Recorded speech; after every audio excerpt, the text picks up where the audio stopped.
Don news editorial. अच्छा, आज जो है 22 अक्टूबर 2022 है। आज हम जो बहुत अहम एडिटोरियल करने वाले हैं वो है इमरान डिस्क्वालीफाइड। अब जैसे आपको पता है कि जो इलेक्शन कमीशन ने तो शखना केस में जो है ना वो इमरान खान को डिस्क्वालीफाई कर दिया है। अब इसके बाद कई सवालात ने जन्म लिया है। उसमें सबसे पहली बात तो ये है, क्या ईसीपी के पास जुरिस्डिक्शन थी कि नहीं? ठीक है, क्योंकि ना वो कोर्ट है ना ट्राइब्यूनल है, तो क्या उसके पास ये था अ, इख्तियार था कि जी इसको इमरान खान को नाअहल करार दे देते।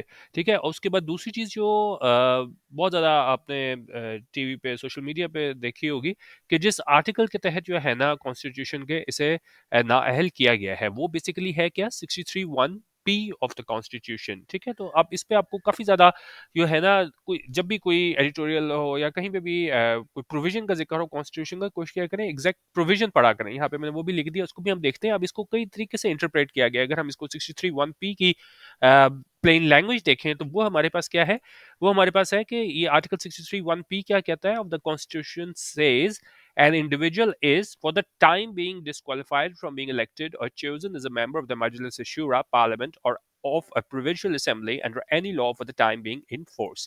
अच्छा, अब यहाँ पे वो अहम बात की गई है कॉन्स्टिट्यूशन में कि जब कोई इंडिविजुअल को है ना वो डिस्क्वालीफाई किया जाता है इलेक्ट किए जाने से, या उसको मजलिस शुरा का मेंबर के इंतखाब किए जाने पे, ठीक है, या वो प्रोविंशियल असेंबली के मेंबर के तौर पे इंतखाब किए जाने पे, तो वहां पे जो लफ्ज इस्तेमाल हुआ है ना वो वहां पे यूज हुआ है फॉर द टाइम बीइंग। ठीक है, यहाँ पे मुद्दत नहीं दी हुई। अब काफी ज्यादा आपने ये देखा होगा, पहले हमारे पास इसका आजम नजीर तारड़ का बयान आ गया कि नहीं जी 5 साल के लिए नाअहल किया गया है। उसके बाद जो है मुख्तलिफ जो दूसरे वकला थे, इसमें फवाद चौधरी थे, उसने कहा कि नहीं भाई फॉर द टाइम बीइंग है, तो जब तक ये असेंबली है, फर्ज करें कि ये अभी ये खत्म हो जाती है तो अभी इसकी सजा खत्म हो जाएगी और नेक्स्ट इलेक्शन में इमरान खान हिस्सा ले सकेगा, या ये जब ये अगले साल होने हैं जनरल इलेक्शन, तो उन्होंने कहा तब वो उसके लिए अहल होगा। ठीक है, तो अभी काफी ज्यादा इस चीज पे बहस चल रही है कि क्या इमरान खान कितनी देर के लिए है ना अहल हुए और ये क्या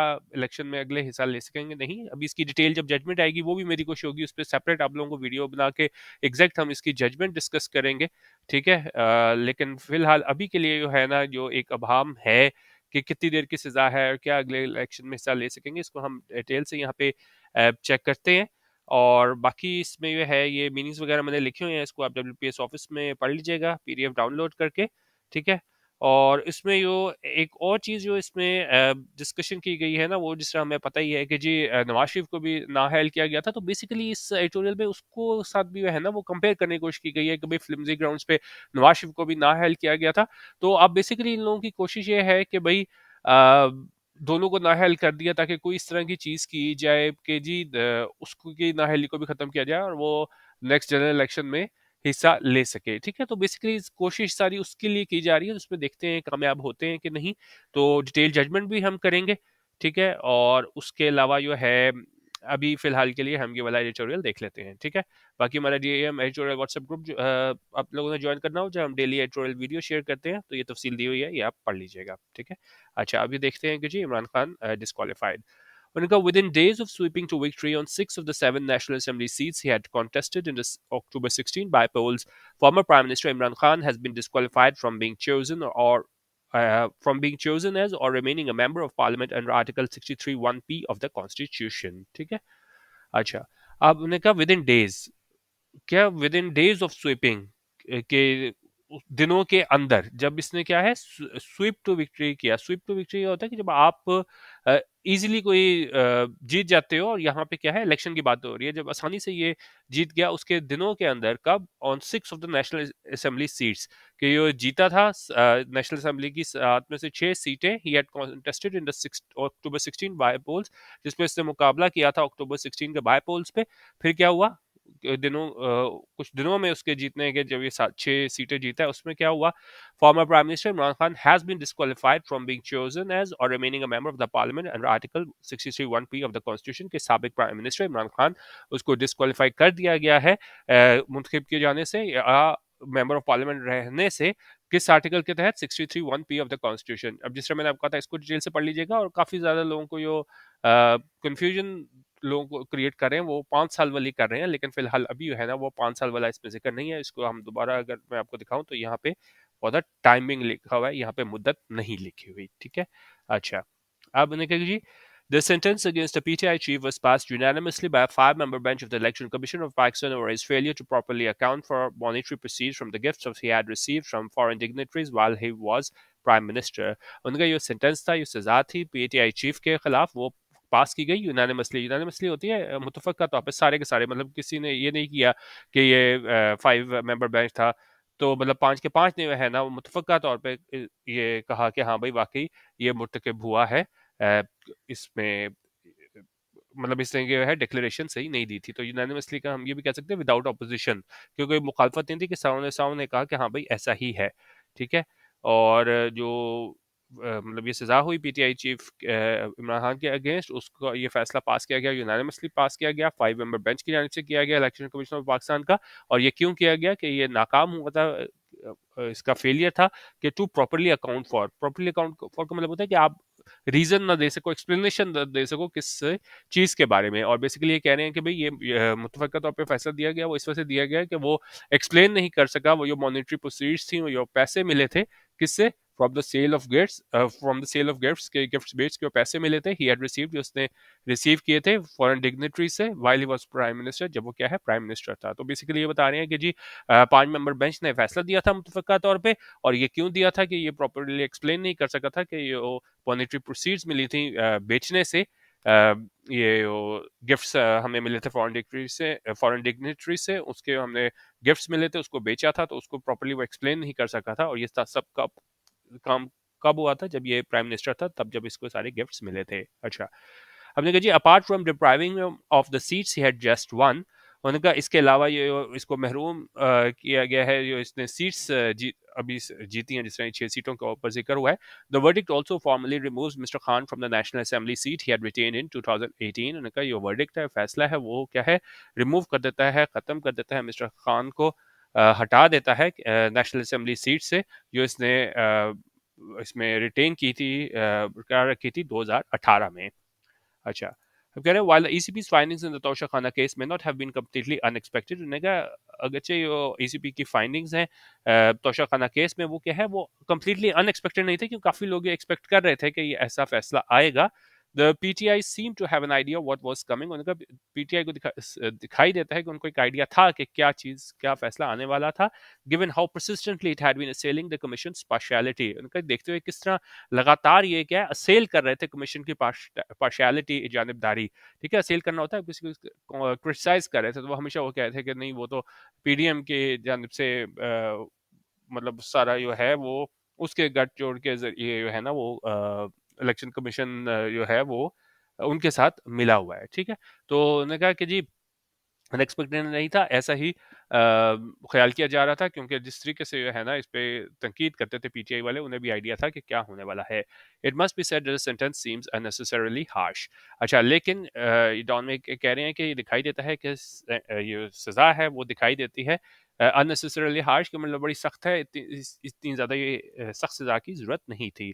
अब यहाँ पे एक चीज़ बयान करके कि भाई वो सख्त सज़ा जो है वो सख्त है, उसको अब मिला रहे हैं, जो नवाज शरीफ की सजा हुई थी, और जैसा मैंने आपको बताया ये सारा कुछ जो सारी प्लानिंग है, सारा कुछ ही इसी तरह से हो रहा है कि वो इस तरीके से शो किया जाए कि भाई आप फ्लिमजी ग्राउंड्स पे अगर आप ना हेल्प कर देते हो तो दोनों को किसी तरह वापस लाया जाए। बेसिकली ये है, क्योंकि आजकल जो देखें मकबूलियत पीटीआई की बहुत ज़्यादा है, तो एक वाहिद जो जरिया पीएमएलएन को नज़र आ रहा है वो यही है कि किसी तरह नवाज शरीफ को है ना वापस लाया जाए और उसके नाअहली ख़त्म की जाए और नेक्स्ट जनरल इलेक्शन में उससे है ना हिस्सा दिलवाया जाए। वही उनको उम्मीद नज़र आ रही है, और इसीलिए है ना ज़ाहिर है वो अकेले को तो उन्होंने नाअहली ख़त्म करनी नहीं थी, तो उनकी कोशिश है कि किसी तरह इसको इमरान खान को साथ मिला के भी, तो असल मकसद क्या है कि नवाज शरीफ की नाअहली को ख़त्म किया जाए, उसी को यहाँ पे आगे सपोर्ट करेगा एडिटोरियल। उन्होंने कहा instead of participating in and precipitating the technical knockout of yet another popular leader on flimsy grounds, the ECB should have considered turning the battle over to the tax authorities। उनका बजाय इसके कि participate करना, हिस्सा लेना, और precipitating होते हैं कि आप जल्दी से कोई काम कर लो, प्रीमेच्योरली, हेस्टली, जल्दी से, ठीक है। तो उन्होंने कहा बजाय इसके कि आप इसमें पार्टिसिपेट करते ईसीपी वाले, और इन्होंने क्या किया, जल्दी से टेक्निकल नॉकआउट किया एक और पॉपुलर लीडर का किस पे, फ्लिम्जी ग्राउंड पे। फ्लिम्जी होता है इनसब्सटेंशियल, मतलब ऐसे ही इतने ज्यादा ग्राउंड्स थे नहीं कि हम कह सकते हैं कि भाई इसको नाहल किया जा सके। लेकिन उन्होंने कहा कि जिस तरह एक माजी में पॉपुलर लीडर को नाहल किया गया, इसी तरह यहाँ पे भी फ्लिम्जी ग्राउंड्स पे है ना एक और पॉपुलर लीडर को टेक्निकल नॉकआउट कर दिया गया। The ECB should have considered turning the matter over to the tax authorities। उन्होंने कहा ECB को क्या करना चाहिए था कि उसको ये सारा मैटर जो था ना वो टैक्स अथॉरिटीज की तरफ धकेल देना चाहिए था। उनको कहना चाहिए था भाई आप डिसाइड करो, मुझे इसके फ्लेम्सी ग्राउंड्स पे आप टेक्निकल नॉकआउट कर दो इमरान खान को। It has indeed issued a verdict that does not seem very different in intent and effect from the one disqualifying PMLN chief Nawaz Sharif for an Ikama and undeclared salary। अब ये देखें किस तरीके से है ना इसको उसके साथ जोड़ रहे हैं, इमरान खान की नाअहली को नवाज शरीफ के साथ, कि भाई दोनों में क्या है, बहुत ज़्यादा ममासलियत है कि वहाँ पे भी जो है इतना था नहीं मवाद की बुनियाद पे है ना उसको नाअहल किया गया था नवाज शरीफ को। उन्होंने कहा ये जो है, ये जो इशू की है वर्डिक्ट, ये फैसला, ये नहीं दिखाई देता डिफरेंट मुख्तलिफ इन इंटेंट एंड इफेक्ट किस चीज़ से, जिसमें डिस्क्वालीफाई किया गया था पीएमएलएन नवाज शरीफ को कामा पे और अनडिक्लेयर्ड सैलरी पे। अच्छा, अब साइड बाय साइड लेके चलेगा दोनों जजमेंट को। उन्होंने कहा in both cases the judgements have looked like an aberration from the norms of our legal system. उन्होंने कहा दोनों केसेस में जजमेंट्स दिखाई देती हैं कि वो क्या है, aberration from the norms of our legal system. Aberration होता है कि departure from what is normal, usual और expected, typically and unwelcome one. ठीक है, तो उन्होंने कहा कि दोनों केसेस में जजमेंट्स ये दिखाई देती हैं एबरेशन, यानी कि जो नॉर्म्स हैं लीगल सिस्टम से उसको क्या है फॉलो नहीं किया गया, वहां से हमें डिपार्चर नजर आता है, डाइवर्जेंस नजर आती है। A system which is otherwise known for flawed investigations, weak prosecution and abysmally low conviction rates। ठीक है, और जो हमारा लीगल सिस्टम है उसमें उन्होंने क्या क्या है वो जाना जाता है कि यहाँ पे इन्वेस्टिगेशंस फ्लॉड होती हैं। ठीक है, उसमें मतलब बहुत ज़्यादा गलतियाँ होती हैं, वीक प्रोसिक्यूशन होती है, मुकदमा सही तौर पर नहीं चलाया जाता, और एबिसमली लो कन्विक्शन रेट्स। और एबिसमली होता है in an extremely bad way, appallingly, और इतने जो उन्होंने कहा लो कन्विक्शन रेट्स होते हैं, बहुत कम लोगों को ये सजा मिलती है। ठीक है, तो उस हवाले से ये सिस्टम जाना जाता है, और वहाँ पे जो है ना इन्होंने ये दोनों जजमेंट्स जो है ना ये दिखाई देती हैं एबरेशन, जहाँ पे जो नॉर्मल आप कह लें कोर्स ऑफ एक्शन है उसे फॉलो नहीं किया गया। ठीक है, अच्छा, करेंगे जी। It is also difficult to believe that justice was done in either case because both leaders seem to have been handed disqualification verdicts after they fell out with the all powerful establishment। उन्होंने कहा ये भी बड़ा मुश्किल है इस चीज़ को believe करना, यकीन करना कि इंसाफ किया गया था किसी भी केस में, क्योंकि दोनों लीडर जो है ना वो दिखाई देते हैं कि उनको डिस्क्वालीफाई किया गया कब, after they fail out with all powerful establishment. Fall out का मतलब होता है कि जब आपको किसी से आर्ग्यूमेंट हो, डिसएग्रीमेंट हो, और उसमें क्या है रिलेशनशिप खत्म हो जाए।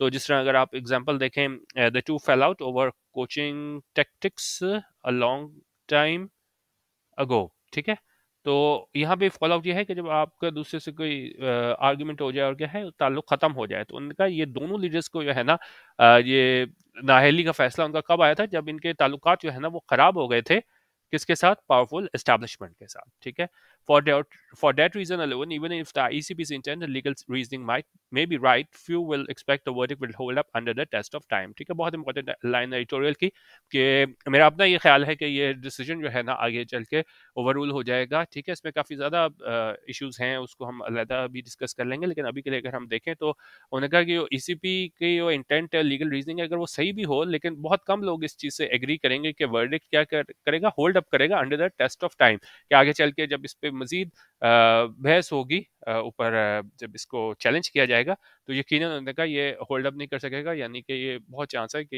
ये डिसीजन क्या है ओवर रूल हो जाए। ठीक है, अच्छा, अब कहने just like most of the headline open and shut cases of yesteryear against our other politicians, which are now imploding rather spectacularly, we can expect that this judgment too will be overruled when the wind starts blowing from a different direction।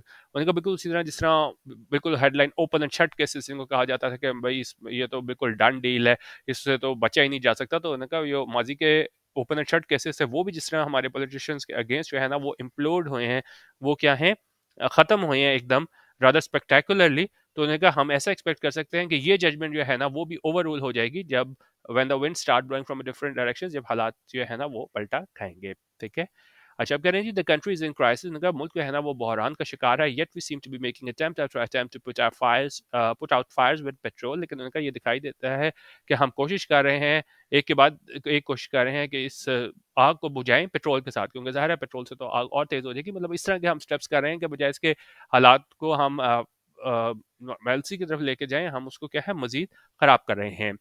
Our civilian leaders should realize that we must sit together, set rules, and negotiate a way out of the present crisis. और उन्होंने कहा हमारे जो civilian leaders हैं उनको समझना चाहिए कि उनको साथ बैठना चाहिए, रूल्स बनाने चाहिए, नेगोशिएट करना चाहिए एक तरीका ताकि इस प्रेजेंट क्राइसिस से मौजूदा बहरान से बाहर आया जा सके।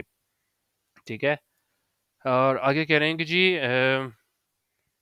देर are no winners where things stand at the moment. उन्होंने कहा इसमें कोई मतलब विनर नहीं है जिस तरह अभी हैं हालात हैं यहाँ पे। ठीक है, तो मतलब उन्होंने कहा कि जी हमारे इकोनॉमिक क्राइसिस इतना खराब है तो बजाय इसके क्या लीडर साथ आके बैठे वो इस तरह की चीजें कर रहे हैं। And it would be folly to ignore the growing discontent and anger in the hyper polarised citizenry and longer. और उन्होंने कहा ये बिल्कुल फुली होगी गलती होगी कि हम इग्नोर कर दें, नज़रअंदाज कर दें वो बढ़ता हुआ डिसकंटेंट है, एंगर है, गुस्सा है।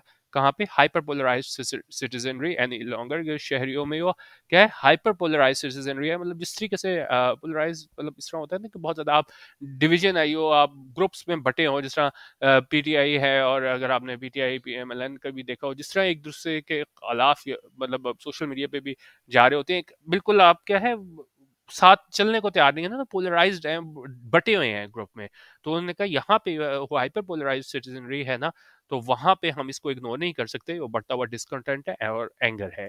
The political stalemate must be broken unless the parties wish to rule a country broken by an economic crisis and divided bitterly along partisan lines. उनका जो political stalemate है, stalemate क्या होता है? कैसी सिचुएशन जिस बिल्कुल एक जगह के खड़ी हो गए, आप आगे जा ना सक रहे हो, जिस तरह आपने कल देखा होगा जैसे ही फैसला आया है उसके बाद जो है ना वो एहतजाज वगैरह शुरू है, मुल्क बिल्कुल जो है ना पहले ही इकोनॉमिक क्राइसिस का शिकार है, तो और ज़्यादा क्या है वहाँ पे हमें बिल्कुल स्टेलमेट नज़र आ रहा है।